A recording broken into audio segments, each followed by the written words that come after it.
All right, so I'm back with the finished spread. Hooray! I'm so excited that I'm pushing myself to try and get these done. Well, they don't take me 2 hours. They don't take me a day. They take me probably a course of 2 to 3 days because I cannot stop myself from adding things. But I really do enjoy the end result. This kind of sticks out, and I'm just gonna live with it. I'm just gonna be like, this is a learning curve.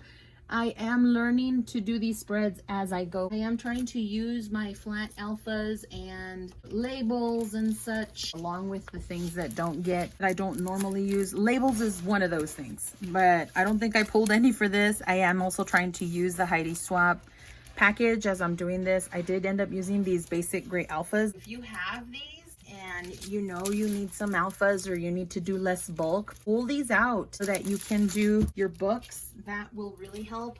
I also decided that next week's spread I'm going to use the same October Afternoon Alpha because it has numbers on the bottom, and I did end up using a lot of these letter stickers because I want to finish them. I don't know, I Frankenstein a lot of these alphas sometimes when and if I can and if I have the patience for it, because sometimes I hit a wall and that's my limit and I'm like, I'm done. I just want to use stickers that I don't have to Frankenstein, which is probably why I pulled this one out. And I even had to Frankenstein E's because I'm out of all of those in the lowercase. I do have several E's in the uppercase, so it has a lower and uppercase, and that's really great. I know that Heidi Swap comes with the alphas, but hers are kind of translucent. I'm okay with that look sometimes, but I really want to use older products too and incorporate the new as I go, pepper it here and there, but focus really on like finishing up things like this because I can, and because that's, if I'm gonna get into this, as I am in this project right now, and with all of my projects, I always try to incorporate older stuff and finish that up as I go, but also pepper in newer things so that it keeps me going and keeps me motivated to go on to the next project and the next project. I do tend to either fall out of love with a project, or I get bored really easily, or I just want to move on to something else because I hit that limit of I'm kind of done with doing this or that or the other. I want to be honest with myself, and I know myself, and part of the thing for me is that I don't finish projects off really well. I'm not a great finisher. So I started the first week of July, and then that's all I did because it was a lot. So I already did this one, and you've seen a video for this finished one, and I'm really excited about it. At this point, when I was finished, I felt like it wasn't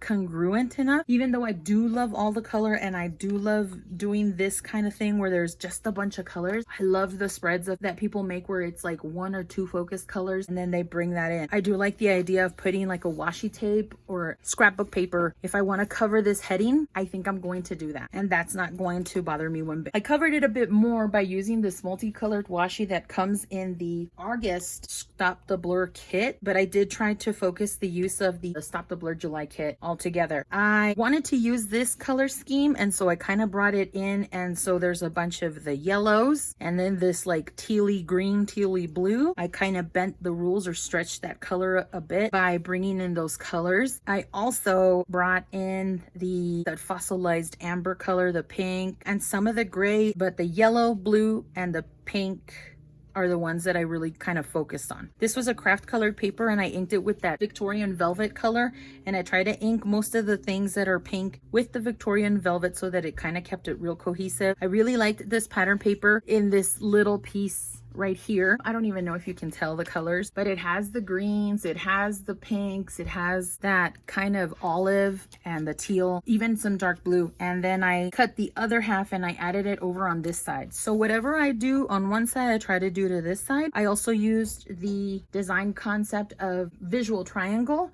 So I had the circles play into that. I also used the butterflies to keep your eye across the page. Also the hearts, and then in color also. So like pink here, pink here, pink here, yellow here, yellow here, yellow here, or even the Texas one on this side of the page. I don't know so much if I did it here, but I can already see color. That stands out to me. Paint the blue, the blue, and the blue. I'm gonna show you the little flippies. I used some older product. These are acrylic butterflies from Heidi Swap, and it's just holding this up. I did some stamping. It says, "Hi, smile for the camera," and I did some stamping. I did the for the with some of the little phrases that she has in her stamp sets. The winning is from one of Heidi Swap stamp sets.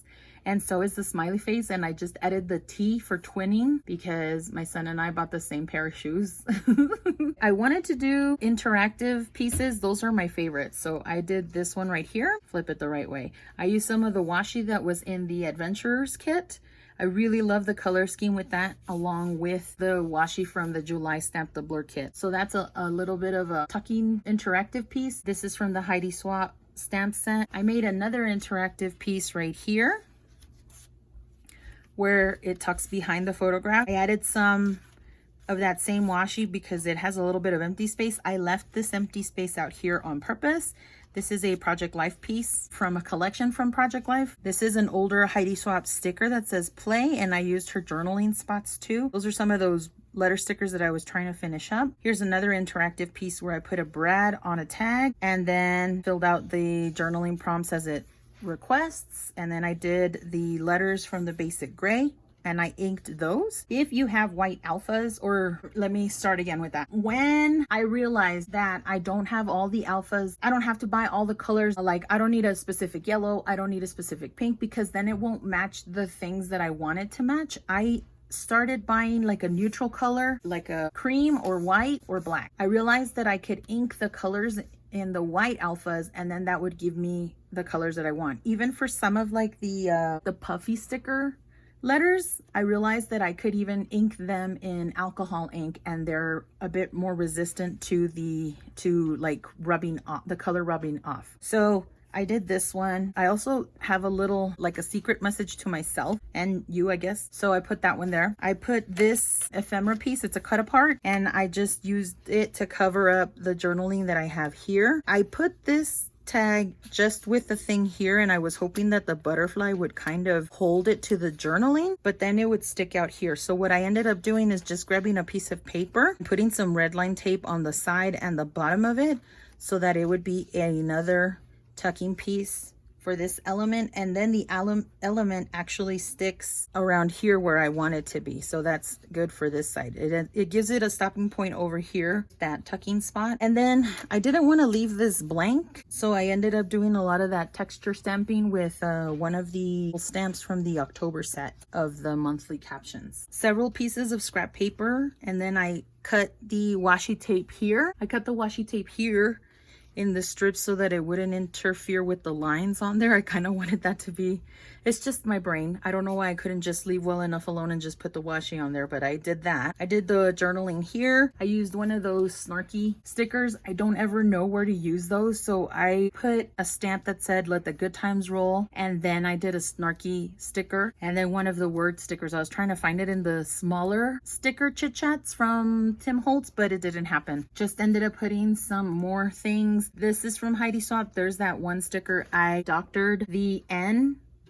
I cut it out of an H, and then I put the top part of the H to make it look like the N. So because I was out of N's, did my journaling here, used the stamp from Heidi Swap to do that. I put Velcro on this butterfly pocket, or I don't know what kind of pocket this is called. And I put one of my screenshots from my phone. It has my journaling and another one of those snarky sentiments. So I think I found a place to put those snarky sentiments on. I know they're probably more for like, I mean, you can use them for whatever. And I really like that I have more of a place where, to me, they make more sense, because I do feel like I deal with life with a lot of sarcasm and snarkiness.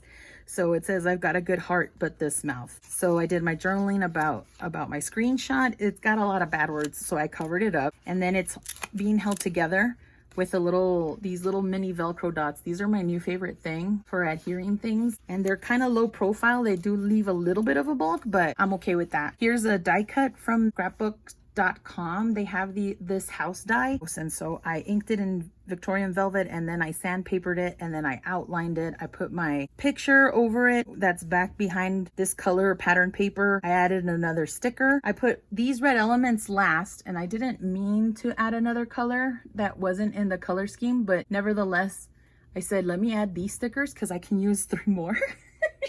What's 3 more stickers? I backed the butterfly here with just a random ampersand so that it'd cover up the white space. I know I have some white space in.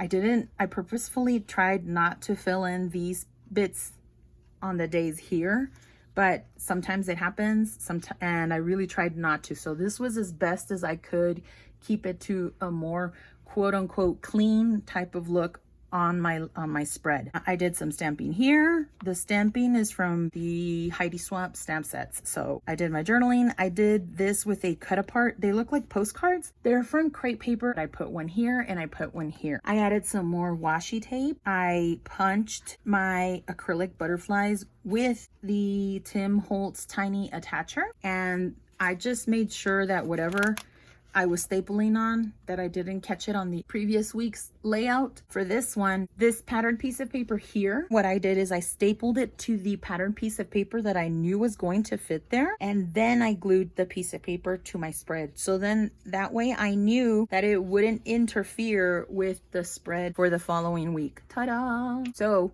if you want to attach things, just kind of give yourself a moment to think about where you're going to place it and what interactive elements are going to affect, if you worry about that kind of stuff, what's going to affect your layout. For example, the other element that I used aside from the staples were the brads for the flippy parts. And what I did is I just glued the bottom of the tines. I put them on the back of behind both tags, and then I glued the tag on it. For this one, I think I did the same thing where it's behind the journaling spot. And then I hope I'm making sense with the way I'm explaining that. And you didn't see that one, this one here. It's behind the element, because I had already done this week and I didn't want to poke a hole through one of the photographs or etc. And then this third one down here, I did the same thing where I had a label or something and I just glued that to the back of the picture. Where was I? So yeah, so then there's that one. That's what I did for that day. This one I used my Teresa Collins punch for the Texas shape, and I used my cursive typewriter and I typed out the words "Meanwhile back in Texas." This Texas punch was one of my favorite. It is and continues to be one of my favorite purchases, because one, I am from Texas, and two, I have family in Texas. So I try to incorporate this dang punch wherever I can because it has ties to me. It's something personal. So if you know that, I think there was like a Florida punch too that Teresa Collins pulled out with this, or if you have a state, a die that has states, or a stamp even that has like different states, you can use them to personalize the current events that are happening. This day I did this because one, I found a funny meme, and two, it was in Texas that they were having a heat wave, and I have family in Texas, and my sister and I were speaking about it, and that's how that ended up to be in my book. I also did a layout and I tried to use those letters again. I cut out all that big white outline that it had to make it fit here. I was trying to make the word fit longwise this way or over here, and that wasn't working until I decided to stack the letters. And then that worked for me, because then these are 6 more letters. I know, like, wow, how extreme. 6 more letters out of that alphabet sticker sheet. And then I did the whole swivel window, right, with my journaling on the top, and here's my picture. I added this "oh hello" because it was just these 3 patterns here and it felt pretty empty to me, so I added that "oh hello" just because. The interactive piece that I'm not done with here yet is this piece right here. This is using one of those stuffed pockets, I believe Heidi called it, and it has pictures of my July reads, and I still want to put like a book stamp, the star rating I gave it, and then maybe some journaling about it, maybe just the rating here, and then on the pocket itself, maybe going back and talking about what my favorite part of the book was. And I put July reads on the card itself to tie in this July over here so that it wouldn't just be by its lonesome. I like the idea of that. I added some of that book washi right at the bottom of the pocket, and then I inked. If you can see, there's like 2 tones to this. Sorry, that was my dryer. I inked it with some of that fossilized amber so that everything that I punched out, like this is also inked. This was also inked. This was also inked in the fossilized amber so that the color would be more cohesive. Forgot to do it on the pocket, but it is what it is, right? I also did it on the tags, and then I thought I was so clever because I wanted texture. as if this doesn't have enough going on for it, right? I wanted to add texture to it, and I know I don't go for ribbon often enough. I was going to put baker's twine through the holes of these tags, and I decided to just use ribbon and to add more color as if it needs it. But I really enjoyed this process. I think the focus on trying to get these spreads done to make them look a bit more cohesive is the color family or the color hue or even the one color focus that you would like to have in these spreads. I am enjoying myself. I think this one looks more cohesive compared to like my Rainbow Bright spread here at the beginning, or even this one that looks a lot more like, whoa. This one I tried to make cohesive with the greens and the blues, but there's a lot of,